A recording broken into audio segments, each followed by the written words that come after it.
Sumainyo ang Panginoon. At sumaiyo rin. Ang mabuting balita ng Panginoon ayon kay San Mateo. Papuri sa iyo, Panginoon.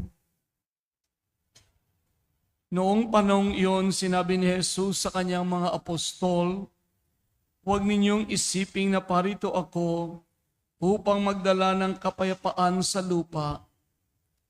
Naparito ako upang magdala ng tabak, hindi kapayapaan.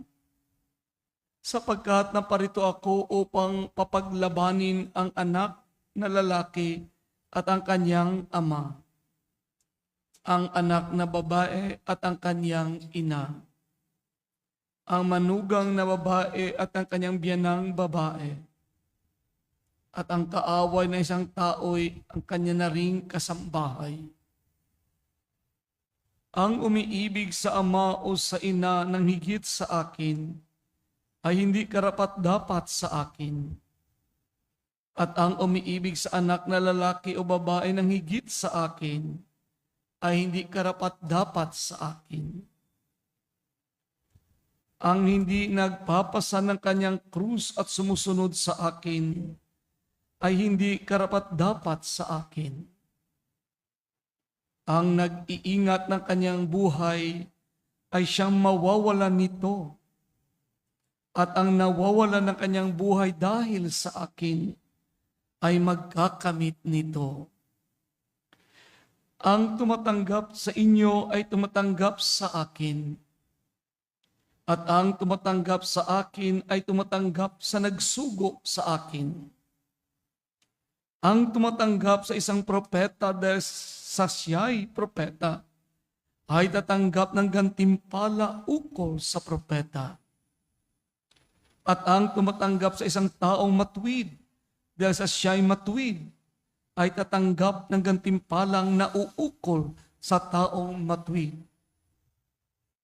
At sino mang magbigay ng kahit isang basong tubig na malamig sa isa sa maliliit na ito dahil sa ito'y alagad ko, tinitiyak ko sa inyong tatanggap siya ng gantimpala."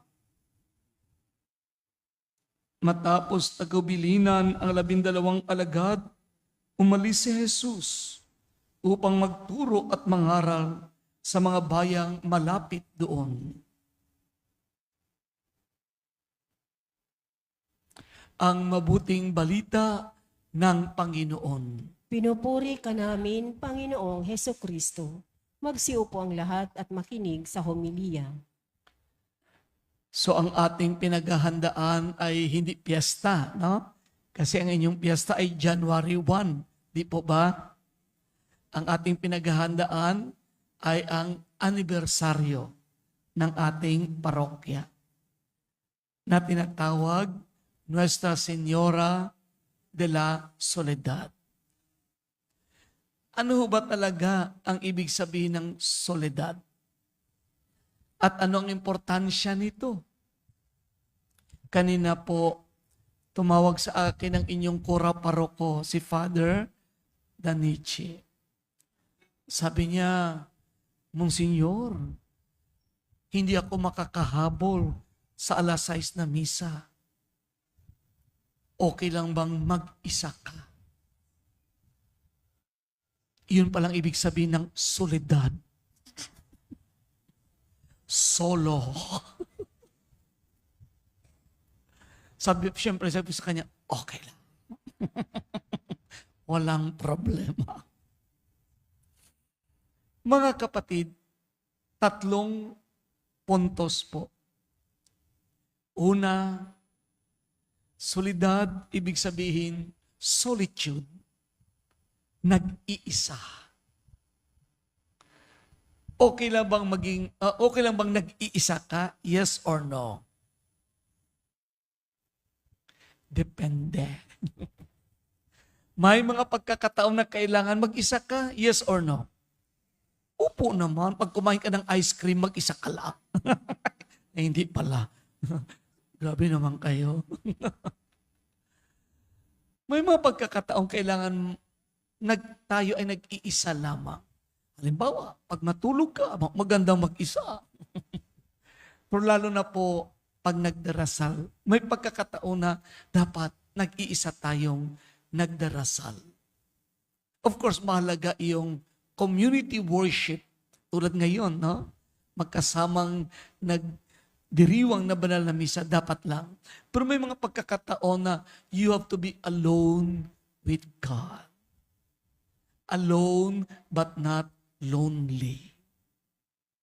Nag-iisa kasama ang Diyos. Di ba sinasabi din naman natin o naririnig natin, please give me a space. Pagbigyan niyo muna akong mag-isa, manahimik.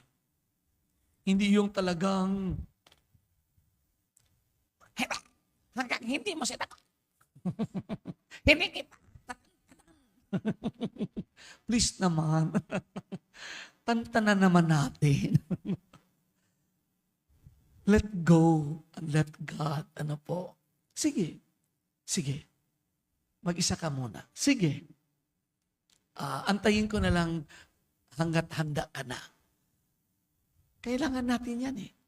Kailangan mo yan, kailangan ko yan, kailangan yan ng bawat isa. May mga pagkakataon na kailangan solidad tayo. In solitude. Alone. Nag-iisa. Kasama ang Diyos. Mag-isip. Isip. Mag-isip ng malalim. We need to be alone.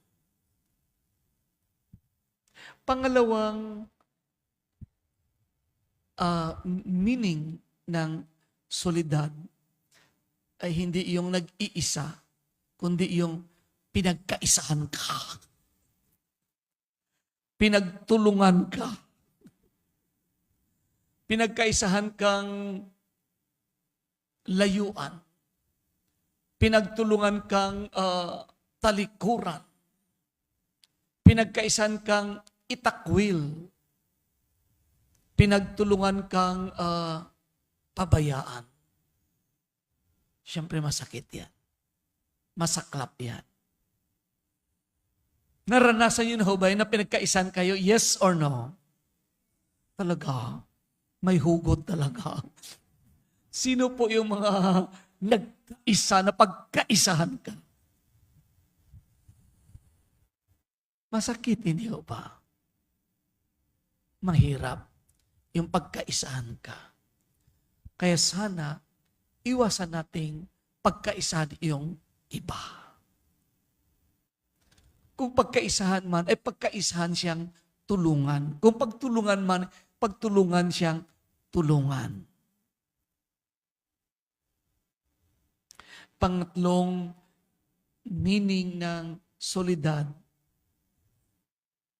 ay ang tinatawag nating solidaridad. Ang solidad nawa ay hahantong sa solidaridad. Nakikiisa. Sinasamahan. Sinasabayan. Makiisa tayo sa ating pamilya. Makiisa tayo sa ating parokya. Makiisa tayo sa ating ministry o samahan sa paglilingkod. Makiisa tayo sa ating kura-parok. Makiisa tayo sa ating kapwa. Makiisa tungo sa kabutihan, katotohanan, katarungan, kapayapaan, kaunlaran. So ito yung nag-iisa, solidad, in solitude, nag-iisa, kailangan natin yan time and again. Pero yung pagkakaisahan, sana sa tama lang. Nang sa ganun po, talagang makikiisa tayo. Makikiisa tayo. Yan ang halimbawa na ibinigay sa atin ng mahal na ina, Nuestra Señora de la Soledad. Hindi siya nagkulang na magkaroon ng oras para mag-isa kasama ang Diyos sa panalangin. Harinawa ang halimbawa at ang panalangin ng mahal na ina, Nuestra Señora de la Soledad, ay magbigay sa atin ng biyaya at lakas na pagkaroon talaga ng oras na mag-isa kasama ang Diyos sa panalangin. Sa pag-isip-isip ng mas malalim. Hindi yung maging mababaw tayo. Kaya nga tayong naging mababaw kalimitan dahil nga hindi tayo nag-iisip ng malalim at nagdarasal habang nag-iisa kasama ang Diyos. Kundi kung ano lang yung uso, ayon, yun lang. Kung ano yung tawag nito, ang ginagawa ng karamihan, sunod-sunod lang tayo. At ang sagot natin, yan na kasi ang kalakaran ngayon eh. Kasi kung hindi ka makikisakay, dehado ka. Paralyamado rin, kahit mali, kahit hindi maganda, at kahit mababaw, sunod lang. At ito talaga ang ating kahinatnan kung hindi tayo nagkakaroon ng oras na mag-isa kasama ang Diyos sa panalangin. At ang mahal na ina po ay nagbibigay sa atin ng magandang halimbawa na talagang nakikisa siya sa Panginoong Hesus. Hindi lamang mula sa Annunciation sa Nazareth, kundi hanggang sa pagsilang sa Bethlehem, hanggang sa pagkatapon nila sa Egypt, hanggang sa daan ng krus, hanggang sa Kalbaryo, na natili siyang nakikiisa sa Panginoong Hesus at sa kanyang sambayanan, hanggang sa Pentecostes, at hanggang ngayon, siya nga ang ating Nuestra Señora, Our Lady, ang ating ina. Sa unang pagbasa kanina, narinig natin mula sa aklat ng Henesis na dumating ang isang faraon, isang hari sa Ehipsyo, na walang alam tungkol kay Jose. Hindi si San Jose, kundi si Jose na anak ni Jacob, na naging gobernador ng Ehipsyo. Wala siyang alam tungkol kay Jose. Hindi niya alam ang kasaysayan. Hindi niya alam kung ano ang mga magandang ginawa ni Jose na isang Hudyo para sa kapakanan ng mga taga-Ehipsyo. At dahil wala siyang alam, at dahil nga takot siya, insecure siya, ayun, pinahirapan niya ang mga Hudyo. Pinapatay niya ang mga bagong silang na mga batang lalaki. Ganyan po talaga. Pag hindi natin alam ang totoong kwento, takot ang mangibabaw.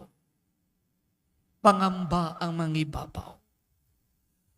At talagang mga maling desisyon ang gagawin. Mga maling aksyon ang gagawin. Kaya dapat po, huwag tayong basta-basta makinig kung kanino lang. Hindi lahat po nasa social media ay totoo at tama.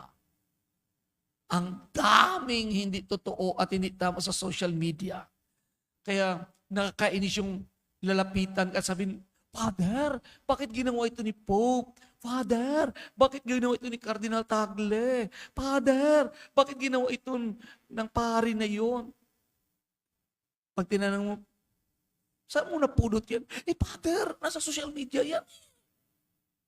Ingat ka.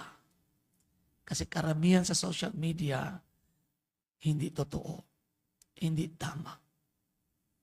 Kaya, pag ignorance and fear ang mga ibabaw, magkakagulo talaga. Maguguluhan tayo at magkakagulo tayo. Sa Salmo Responsorio kanina, umawit tayo ng paulit-ulit na sa pangalan ng Panginoon, tayo ay tutulungan.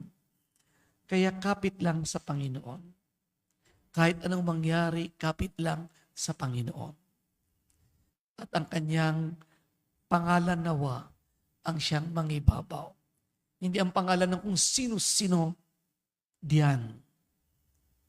Huwag tayo maging panatiko na tagasunod ng kung sino-sino lang. Na basta kahit ano mangyari siya ang idol ko. Kahit na magkagulo tayo. Patay kung patay. Mauna ka. Huwag naman ganon. Hindi kung sino-sino lang, kundi ang Panginoon mismo. So hindi kung ano ang sabi-sabi lang. Hindi kung ano yung fino-forward lang sa social media. Kundi ang Panginoon, ang kanyang salita, ang kanyang iglesia, ang kanyang sambayanan. Tapos sa ating Ebanghelyo mula kay San Mateo, para namang nakakatakot, para namang hindi tama yung sinasabi ng Panginoong Jesus. Ano po? Sabi niya, huwag ninyong isiping na parito ako upang magdala ng kapayapaan sa lupa. Na parito ako upang magdala ng tabak. Hala, ganun. Sabi niya, ang anak laban sa magulang. Ang binan laban sa manugang. Ganon. Huwag padalos-dalos. Unawain natin ng mabuti. Ganyan naman talaga lahat. Dapat unawain natin ng mabuti. Itong tinatawag natin sa English, hyperbole. Yun bang kailangan i-overemphasize mo para mabigyan diin yung pinupuntirya mo. Dati nung bata pa ako, sinabi sa akin ng kapatid ko, Bong, don't put me in your pocket. Narinig niyo na ba yan? Huwag mo akong ilagay sa bulsa mo. Sumagot ako, hindi ka naman magkakasya sa bulsa ko. Ano pala yun? Ibig sabihin pala nun, huwag mo akong lokohin. Huwag mo namang akong ituring na tanga. Yun pala ibig sabihin, don't put me in your pocket. Huwag mo akong ibulsa. So yun ang natawag nating exaggeration para ma-emphasize ang punto. At yun nga ang ginagawa ng Panginoong Hesus sa Ebanghelyo natin. Hyperbole. Exaggeration. Matawag ang ating pansin. Sabi niya, nagdala siya hindi ng kapayapaan, kundi ng tabak. Siya ang Prince of Peace, hindi ba? Siya ang prinsipe ng kapayapaan. Nang isinilang siya sa Bethlehem, umawit ang mga anghel sa kalangitan. Gloria in excelsis Deo. Et pax omnibus. Tama ba? in terra. No? No? Glory to God in the highest and peace to people on earth. Luhati sa Diyos sa kataasan at kapayapaan sa mga tao may mabuting kalooban. Tapos, after siya muling nabuhay, napakita siya sa kanyang mga alagad, sinabi niya, paulit-ulit, peace be with you. Sumainyo ang kapayapaan. So walang duda. Kapayapaan ang kanyang dala. Pero bakit sinabi niya dito? Huwag niyong isiping na parito ako upang magdala ng kapayapaan sa lupa. Na parito ako upang magdala ng tabak. Yun nga, hyperbole, exaggeration, na ibig sabihin ng Panginoon, kailangan natin magdesisyon. Are we with Him or against Him? Siya ba talaga ang number one sa ating buhay? Sino pong mag-asawa dito? Magkatabi. Si kuya ba talaga ang number one mo? Ha? Siya ba? Mali. Si Lord dapat ang number one. Iyan ang ibig sabihin ng Panginoon. Kaya sabi niya, ang umibig sa ama o sa ina nang higit sa akin ay hindi karapat dapat sa akin. At ang umibig sa anak nang higit sa akin ay hindi karapat dapat sa akin. Kasi nga dapat siya ang number one. So ibig sabihin siya ay karibal? Siya ay karibal? Hindi po. Siya ang ating Panginoon, tagapagligtas at Diyos. Hindi siya karibal.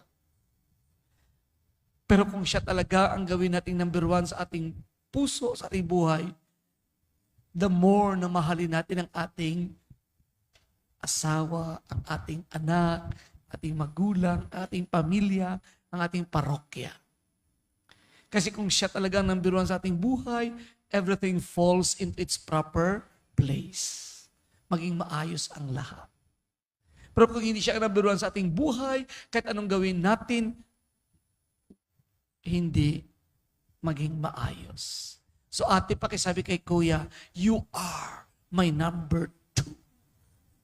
Yeah. Kuya, pakisabi kay ate, you are my number three. Ay bakit? Si Mama Mary ang number 2 pala. Nuestra Señora de la Soledad. Number 1 ang Panginoon. Number 2 si Mama Mary. At the more na ganito nga po, the more maging mas maunawain tayo, the more maging mas papasensya tayo, the more tayong tatayo pagkatapos madapa, the more tayo magsisisi pagkatapos magkasala, the more tayo magpatawaran sa isa't isa. Of course, hindi madali. Kaya ang sabi ng Panginoon sa ating Ebanghelyo, ang hindi nagpapasa ng kanyang krus at sumusunod sa akin ay hindi karapat-dapat sa akin. Hindi dahil itatakwil niya tayo, kundi tayo yung nagtatakwil o tumatakwil sa Kanya. Kung ang Panginoon lang ang tanungin, simple lang. Sabi niya, ang sino mang magbigay ng kahit isang basong tubig sa isang maliliit na ito dahil ito'y alagad ko, tinitiyak ko sa inyong tatanggap siya ng gantimpala. Isang basong tubig lang daw. Okay na. Pwede na. Hindi niya sinabi na iced tea. Hindi niya sinabi na bottomless iced tea kailangan. No. Yung iba pag kinumbida mo, ito isang basong tubig. Tubig lang. Nilalang ang tubig. Napakahalaga ng tubig, hindi ba? Wala bang iced tea dyan? O Coke? No? Pero sabi ng Panginoon, napakasimple. Isang basong tubig lang. Sapat na. Sobra pa. Kasi pag talagang nagmamahal, sabi nga ng isang kanta, ano nga ba yung sabi ng isang kanta? Kahit kunting pagtingin, kung nanggagaling sa'yo, ay labis kong ligaya dahil sa ikaw ay mahal ko. Ayun, kakakilig naman. Kahit konti lang. Para sa Panginoon, okay na yan. Lalo na kung susobrahan mo pa. Talaga, sa pangalan ng Panginoon, tayo ay tinutulungan at yan ang kinakapitan din ang kinapitan ng mahal na ina. Yan ang halimbawa ng mahal na ina. At yan ang dinadalangin ng mahal na ina. Nuestra Señora de la Soledad. Matutong mag-isa kasama ang Diyos. Matutong makiisa. Pagkaisahan ang iba tungo sa kabutihan.